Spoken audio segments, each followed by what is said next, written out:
Have you ever wondered why the most terrifying truck in cinema history was actually three different rigs pretending to be one vehicle? What if I told you Steven Spielberg's first theatrical film featured a Peterbilt that wasn't even a 1955, and the secrets behind its menacing presence involve more movie magic than mechanical reality? Today, we're counting down 20 hidden secrets about the killer truck from Duel that will completely change how you see this highway nightmare. Number 20.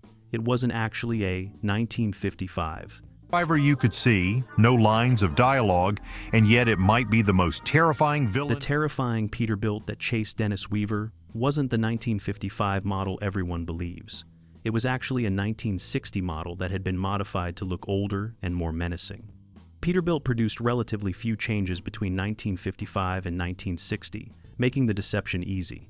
The production specifically wanted an older-looking truck that appeared beaten, dangerous, and barely roadworthy. A genuine 1955 in decent condition would have looked too maintained, too civilized. They needed something that screamed danger from its first appearance. The 1960 model they found was already in terrible cosmetic condition, perfect for their purposes. It had spent years as a working commercial truck, hauling freight across the Southwest until being retired. The truck showed extensive wear, rust, and neglect that would have cost thousands to replicate artificially. Universal Studios purchased it from a trucking company liquidation sale in Riverside, California, for $2,200. That was cheap even for 1971, reflecting the truck's poor condition and limited remaining utility. The production modified it further to look even older and more threatening. They added dents, enhanced rust, and aged various components. The goal was creating a truck that looked like it had been barely maintained for decades by an owner who didn't care about appearance, only function. The year discrepancy went completely unnoticed by audiences and critics. Most people couldn't distinguish Peterbilt models from different years anyway. Only trucking enthusiasts spotted the inconsistency, and even they weren't entirely certain about the exact model year. The deception worked perfectly, creating the illusion Spielberg wanted without anyone questioning the truck's supposed vintage. Number 19. Three different trucks played the role.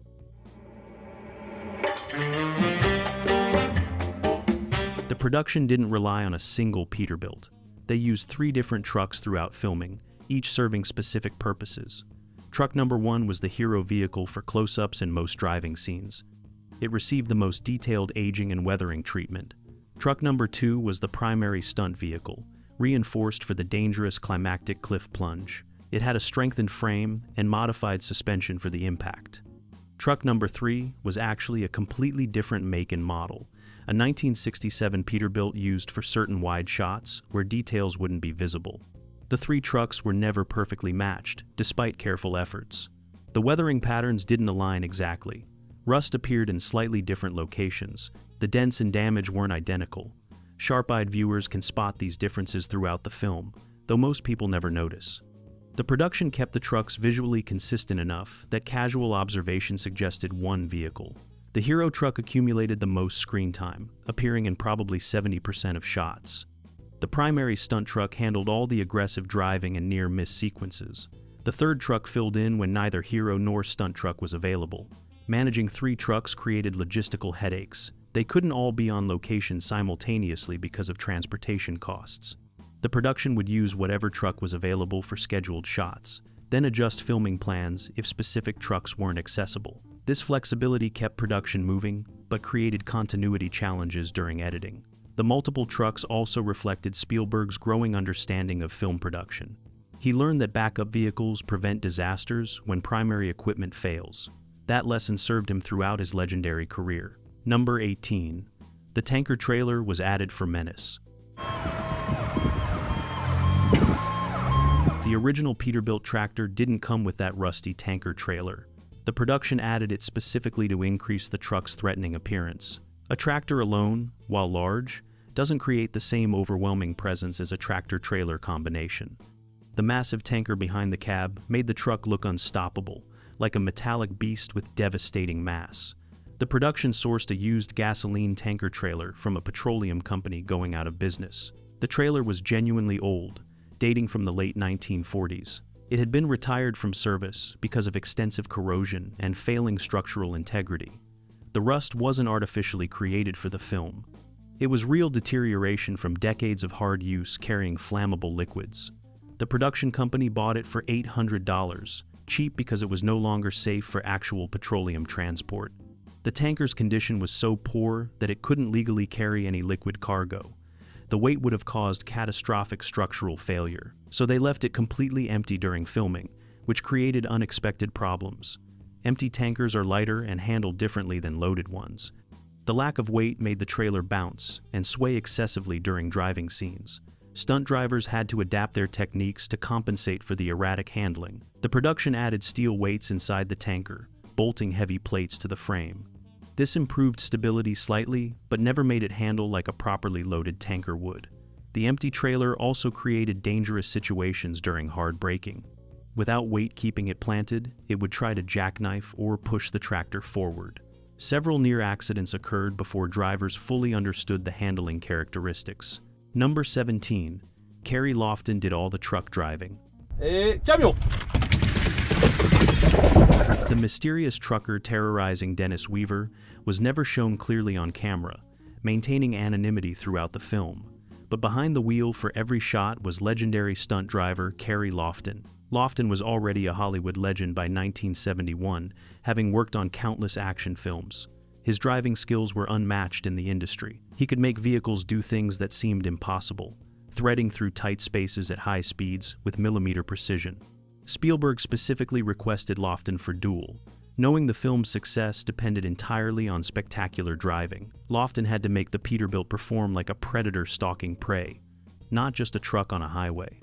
He developed specific techniques for the film, creating aggressive driving behaviors that felt deliberately malicious. The way the truck would surge forward menacingly, then back off, then surge again, that was all Lofton's calculated performance.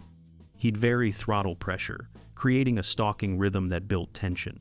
Lofton also performed incredibly dangerous stunts without the safety equipment that would be mandated today. No roll cage, no 5-point harness, just the truck's standard lap belt.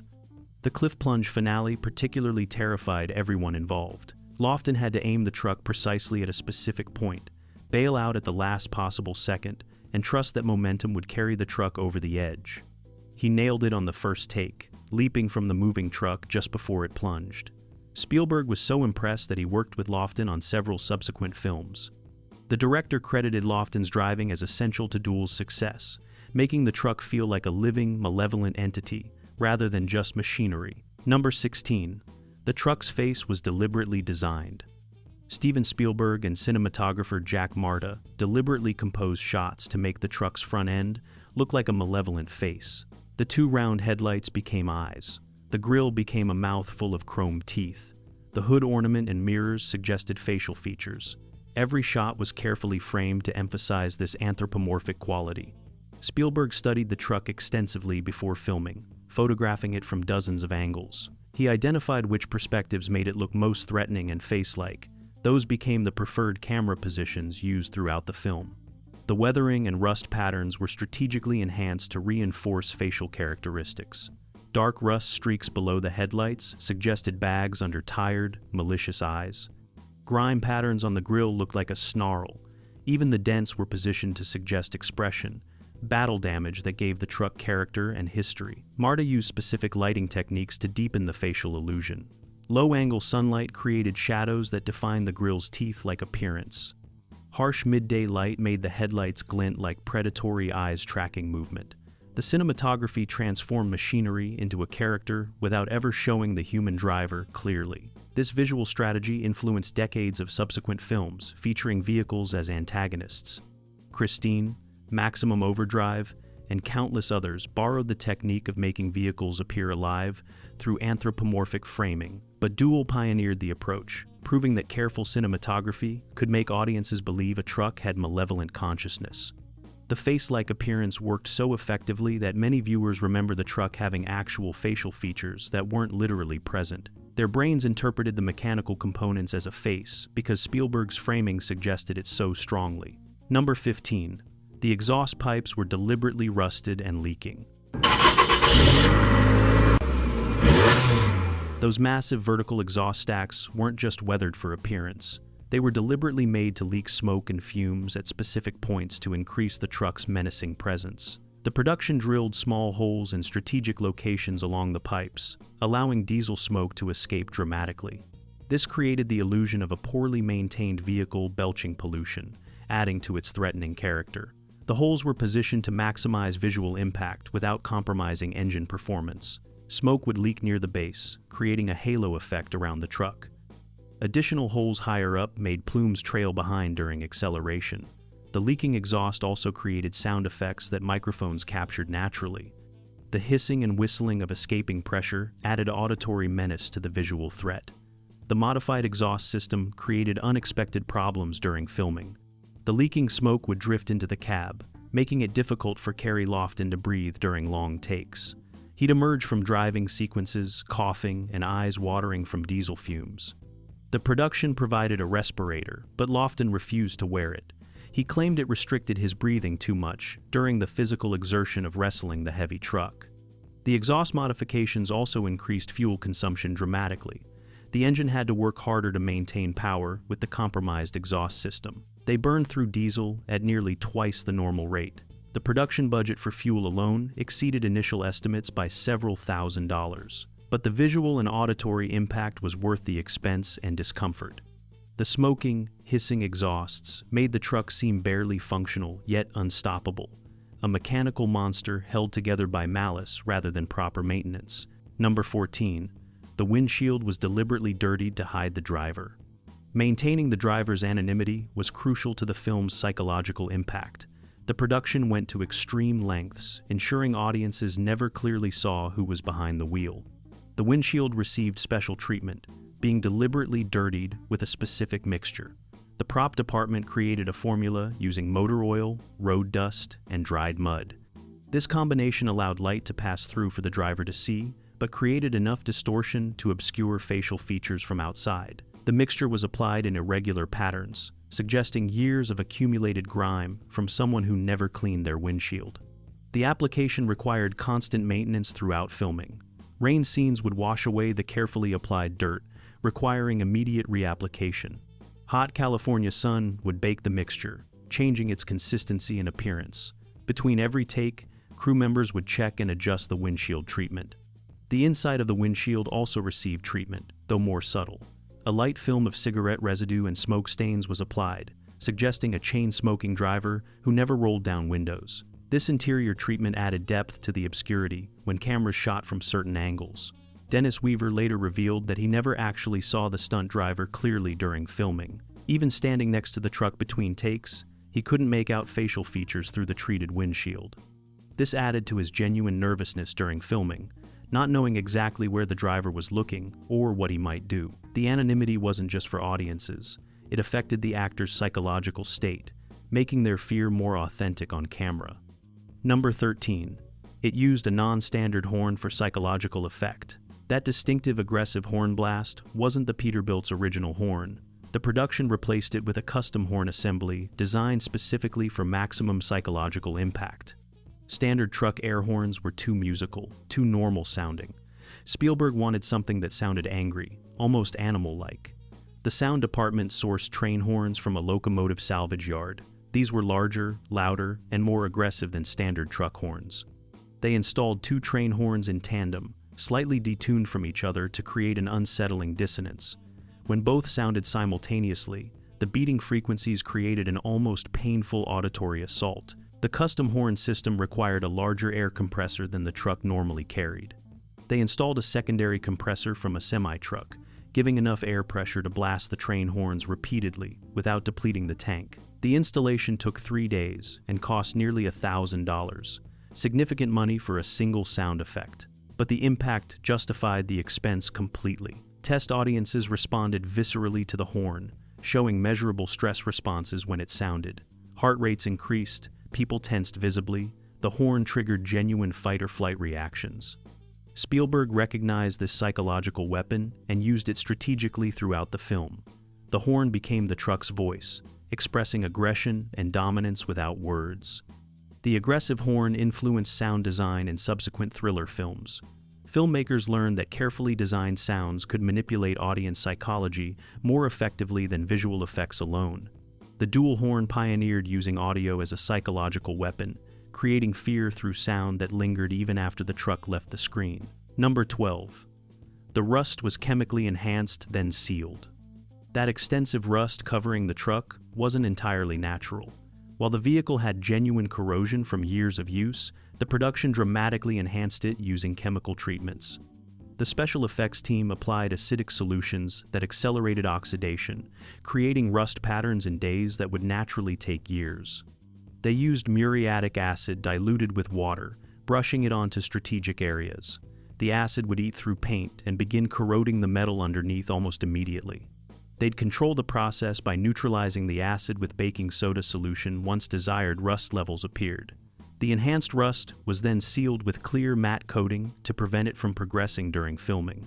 Without sealing, the chemical rust would continue spreading uncontrollably, potentially causing structural damage. The sealing also prevented the rust from staining everything the truck touched. Unsealed rust would transfer to Dennis Weaver's car during contact scenes, creating continuity nightmares. The chemical rust treatment created distinctive patterns that looked more dramatic than natural corrosion. Streaks and texture appeared exactly where cameras would see them most effectively. The placement wasn't random but deliberately designed for maximum visual impact. The process wasn't without risks. The acidic chemicals created dangerous fumes, requiring respirators during application. Several crew members suffered chemical burns from accidental contact with the acid mixture. The production implemented strict safety protocols after the first incidents, but the damage was done.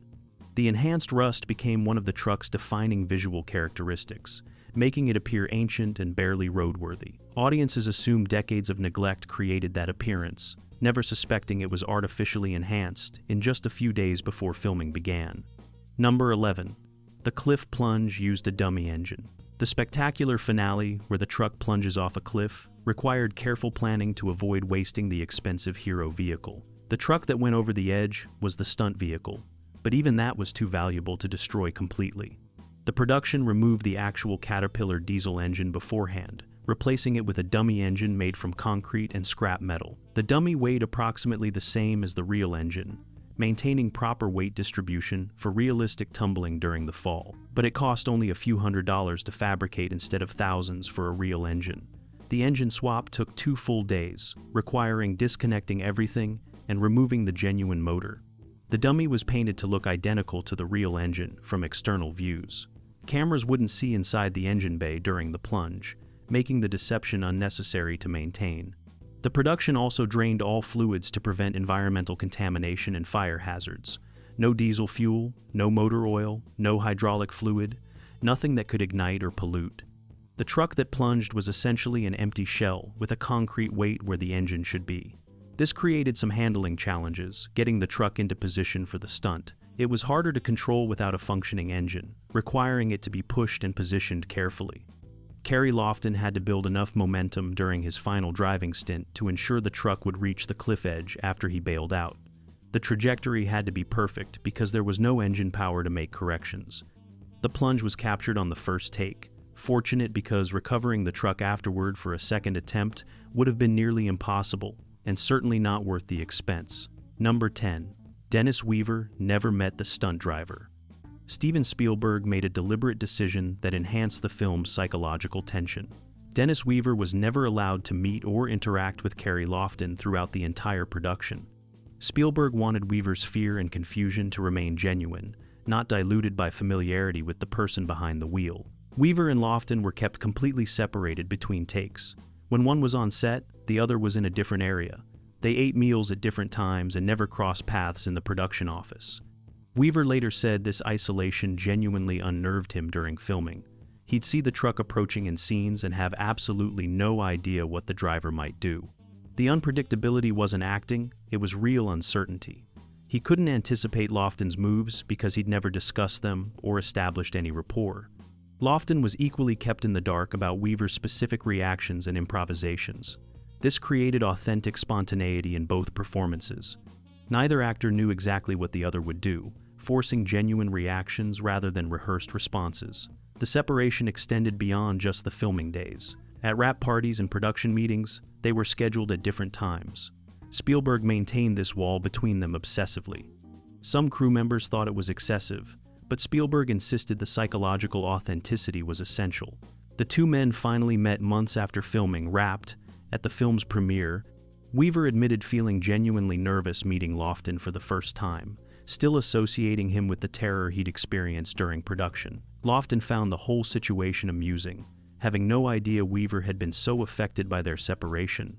This directing technique influenced how Spielberg approached actor psychology in subsequent films, recognizing that sometimes withholding information creates better performances than providing it. Number 9. It was filmed entirely on public roads.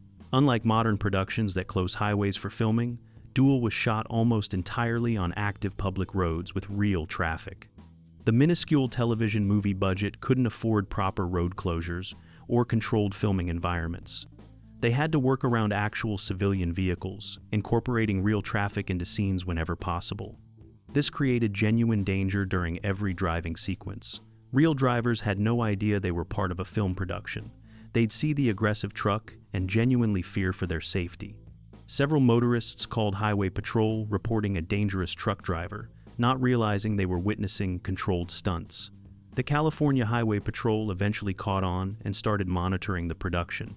Officers would show up during filming, initially planning to cite them for reckless driving. The production would show their minimal permits and explain they were filming. Officers would usually watch for a while, then leave with warnings about safety. Some officers found the whole operation fascinating and would stick around watching between their patrol duties. The lack of road control meant unpredictable interruptions constantly. Real trucks would appear in shots, requiring camera angles that excluded them. Tourist vehicles would wander into carefully framed sequences, ruining takes. The production learned to shoot quickly and adapt constantly, never knowing when conditions might change. This guerrilla filmmaking approach actually enhanced the film's documentary realism. The public roads, real traffic, and genuine highway conditions created authenticity that controlled studio environments couldn't match. The rawness and unpredictability became strengths rather than limitations, proving that budget constraints can sometimes improve rather than compromise artistic vision. Number 8. The production bought the truck, then resold it. Universal Studios purchased the primary Peterbilt outright for $2,200 at the production start. This was cheaper than renting it for the extended filming schedule. They owned the truck completely, allowing unlimited modifications without owner approval. After filming Wrapped, the production faced a decision about the truck's fate. The hero vehicle was damaged but still functional. The stunt truck was destroyed in the cliff plunge. The third backup truck was relatively intact. Universal's property department listed the surviving trucks for sale, hoping to recoup some costs. The hero truck sold quickly for $1,800 to a collector who recognized its film history. He'd seen Duel during its television premiere and immediately wanted to own the actual truck. The backup truck sold for $1,200 to someone who planned to restore it to working commercial use. The destroyed stunt truck's remnants were sold for scrap metal, bringing in about $200. Universal actually lost very little money on the truck purchases when resales were factored in. The hero truck's buyer kept it for about 5 years before selling it to another collector for $4,500. The film's growing cult status was increasing the truck's value significantly. That truck changed hands several more times over the decades, each sale at higher prices as Duel's reputation grew. By the 2000s, authenticated Duel trucks were worth 6 figures to serious collectors. The hero truck's current whereabouts are unknown. It last sold privately in 2008 for a reported $120,000, then disappeared from public view. Collectors and fans desperately want to find it, but the current owner apparently values privacy more than publicity. Number 7. The tanker was filled with water for weight. After discovering that the empty tanker trailer handled dangerously during early filming, the production needed to add weight quickly and cheaply. Filling it with steel weights would cost thousands and take days to install properly. Someone suggested the obvious cheap solution: water. The production connected fire hoses to the tanker and filled it with thousands of gallons of water from a nearby creek. Water provided weight at essentially zero cost, while being completely safe. If the tanker ruptured during a stunt, water would spill harmlessly instead of diesel fuel, creating environmental disasters. The water-filled tanker handled much better, providing the mass needed for realistic truck behavior, but it created new problems nobody anticipated. The water would slosh violently during acceleration and braking, creating unpredictable weight shifts. Lofton had to learn to compensate for the liquid cargo movement, timing his driving to account for the internal wave action. Hard braking would send water surging forward, pushing the trailer into the tractor. Acceleration would pull water backward, lightening the front and affecting steering. The sloshing also created audible sounds that microphones captured. Editors had to carefully remove the water sounds in post-production because they didn't match the supposedly empty or fuel-filled tanker. The water would heat up significantly during long filming days in the California sun. The metal tanker would become uncomfortably hot to touch, and the water inside would reach temperatures exceeding 40 degrees Celsius. This created another problem. The hot water expanded, increasing pressure inside the sealed tanker. They had to add relief valves to prevent the tanker from rupturing from internal pressure. Despite these complications, water remained the weight solution throughout filming because nothing else was as cheap, safe, and readily available. Number 6. Spielberg used forced perspective to make it look bigger. The Peterbilt, while genuinely large, wasn't as enormous as it appears on screen. Spielberg employed sophisticated forced perspective techniques to make the truck seem even more massive and overwhelming. He'd positioned Dennis Weaver's Plymouth Valiant closer to the camera than the truck, making the size difference appear even greater. Camera angles were carefully selected to emphasize the truck's height and bulk. Low angles shot from near ground level made the truck tower overhead impossibly. Wide-angle lenses distorted proportions, making foreground elements appear much larger relative to background objects. When the truck loomed in the Valiant's mirrors, the shots were composed to maximize apparent size. Spielberg would place the camera inside the Valiant, shooting past Weaver's shoulder through the mirror. The truck would be positioned much closer than normal, following distance, filling the mirror frame completely. This created the illusion of the truck being immediately behind, about to collide, even when safe distance existed. The director also used longer lenses for certain shots, compressing depth and making the truck appear to be gaining on the Valiant faster than it actually was. Telephoto compression made the pursuit seem more relentless and immediate. These cinematography techniques were sophisticated for a television movie in 1971. Spielberg was already demonstrating the visual sophistication that would define his theatrical career. The forced perspective made the truck a looming presence that dominated every frame it occupied. Test audiences consistently overestimated the truck's actual size, believing it was much larger than a normal semi-truck. The psychological impact of seeming larger than reality enhanced the truck's menace, making it feel like an unstoppable force of mechanical malevolence. Number 5. The interior cab shots used a completely different truck. The few brief glimpses inside the truck's cab weren't filmed in any of the 3 Peterbilts used for exterior shots. Those interior shots were filmed in a completely different truck on a soundstage weeks after principal photography wrapped. The production realized during editing that they needed a few interior establishing shots to enhance the mystery and menace. But all 3 filming trucks were already gone, sold, or destroyed. The solution was finding another similar Peterbilt and building a partial interior set. They located a 1958 Peterbilt with similar cab configuration at a truck salvage yard. They bought just the cab section, cutting it away from the frame for $400. This cab was transported to a soundstage where it could be lit and filmed under controlled conditions. The interior was deliberately kept dark and obscure, showing only fragments. A dirty hand on the steering wheel, a boot on the pedal, cigarette smoke curling in dim light. These shots were carefully composed to suggest menace without revealing identity. The cab interior was artificially aged and dirtied to match the exterior truck's appearance. Grime was applied to every surface. The seats were torn and stained. Cigarette burns dotted the upholstery. Empty coffee cups and trash littered the floor. Everything suggested a driver who lived in this cab, never cleaning or maintaining it. The hands and boots visible in these shots belonged to neither Kerry Lofton nor any stunt driver from the production. They hired a local teamster to sit in the cab for these inserts, filming only body parts that couldn't identify him. Spielberg directed these pickup shots personally, maintaining his vision for the truck driver's anonymity. The interior shots added crucial atmosphere, making the truck feel inhabited by something dangerous rather than simply being a machine. The fact that they came from a completely different vehicle remained unknown for decades. Number 4. It appeared in other films and TV shows.